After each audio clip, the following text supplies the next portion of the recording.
அண்மை செய்தி. சென்னை மாநகராட்சிக்குட்பட்ட பகுதிகளில் தொழில் புரிவோர் தொழில் உரிமம் பெற வேண்டியது கட்டாயம் என தெரிவிக்கப்பட்டிருக்கிறது. பற்றிய மேலும் விவரங்களை இந்த செய்தியாளர் ராஜேஷ் விவரிக்க கேட்கலாம். வணக்கம் ராஜேஷ், செய்தி குறித்து முழுவதும். வணக்கம் தனலட்சுமி. தமிழ்நாடு நகர்ப்புற உள்ளாட்சி அமைப்புகளின் விதிகள் 2023 விதியின்படி பெருநகர சென்னை மாநகராட்சிக்கு உட்பட்ட பகுதிகளில் தொழில் புரிவோர் ஆணையர் அவர்களிடம் கட்டாயம் தொழில் உரிமம் பெற வேண்டும் என்பது மாநகராட்சியின் விதியாக இருக்கிறது.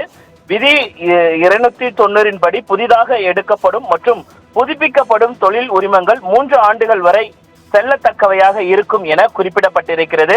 தற்போது வணிகர்களின் கோரிக்கையை அடுத்து தமிழ்நாடு நகர்ப்புற உள்ளாட்சி அமைப்புகளின் தற்போதைய விதி 300A படி தொழில் உரிமம் ஓராண்டு அல்லது 2 ஆண்டு அல்லது 3 ஆண்டு என தொழில் உரிமத்தினை அவரவர் விருப்பம் போல் புதுப்பித்துக் கொள்ள வாய்ப்பளிக்கப்பட்டுள்ளது.